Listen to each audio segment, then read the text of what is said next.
Timu ya taifa ya Tanzania ya Taifa Stars leo imekonga nyoyo za Tanzania baada ya kuibuka na ushindi wa mabao 2-0 dhidi ya timu ya taifa ya Malawi maarufu kama The Flames katika mechi ya kuwania kufuzu kwa kucheza kombe la dunia la 2018 nchini Urusi. Magoli ya Taifa Stars yaliwekwa nyavuni na wachezaji wa kulipwa katika klabu ya TP Mazembe ya Jamhuri ya Kidemokrasia ya Kongo, Mbwana Ali Samata aliyefunga bao la kwanza kufuatia pasi nzuri kutoka kwa Thomas Ulimwengu aliyehadaa ngome ya Malawi iliyokuwa imepoteza umakini. Goli la pili liliwekwa wavuni na Thomas Ulimwengu aliyemaliza kazi nzuri iliyofanywa na Haji Mwinyi baada ya golikipa kupoteza mpira kwa kushindwa kudaka mpira baada ya kuchanganyana na beki wake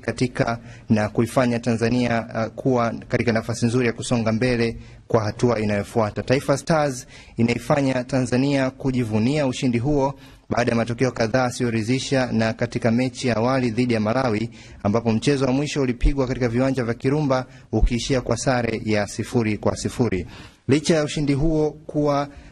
kuiweka Tanzania katika matumaini makubwa, pia kocha Boniface Mkwasa aliyesaini mkataba wa kuinua timu hiyo jana amejiweka katika mazingira mazuri, huku Tanzania ikiwa katika nafasi nzuri ya kuweza kusonga mbele.